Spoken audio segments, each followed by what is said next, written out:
મિત્રો, આજે આપણે પતંજલિ યોગ સૂત્રમાં જે પહેલું સ્ટેપ યમ છે એમાં જે 5 છે એમાંનું એક અહિંસા વિશે જોઈશું. તો અહિંસા એટલે શું? તો કોઈ પણ જીવિત પ્રાણીને મન, વચન કે કર્મથી કષ્ટ ન આપવું એને અહિંસા કહેવાય છે. એટલે કે આપણે કોઈ પણ પ્રકારે કોઈ પણ પ્રાણીને નુકસાન ન પહોંચાડવું, મનથી, વચનથી કે કર્મથી. કોઈ પ્રાણીને શારીરિક ઈજા પહોંચાડીએ એ આપણે કર્મથી કરેલી હિંસા કહેવાય. કોઈની ચાડી ખાવી, નિંદા કરવી, અપમાન કરવું, કોઈને દુઃખ લાગે તેવું બોલવું એ આપણે વાણીથી કરેલી હિંસા છે. અને મનમાં કોઈ માટે ખરાબ ઈચ્છવું, કોઈ માટે વેરભાવ રાખવો એ મનથી કરેલી હિંસા છે. તો અહિંસા એટલે આપણે દરેક પ્રાણી પ્રત્યે સદ્ભાવના રાખવી.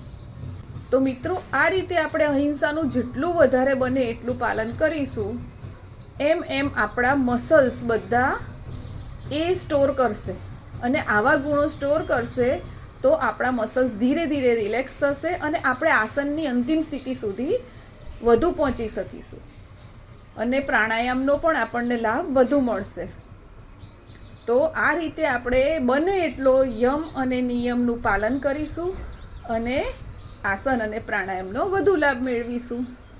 હવે ત્રીજું યમ છે અસ્તેય, એ આપણે નેક્સ્ટ વિડીયોમાં જોઈશું. તો નોટિફિકેશન માટે બેલ આઇકોન દબાવવાનું અને સબસ્ક્રાઈબ કરવાનું ભૂલતા નહીં. મળીએ નવા વિડીયોમાં અસ્તેય શું છે એની માહિતી સાથે.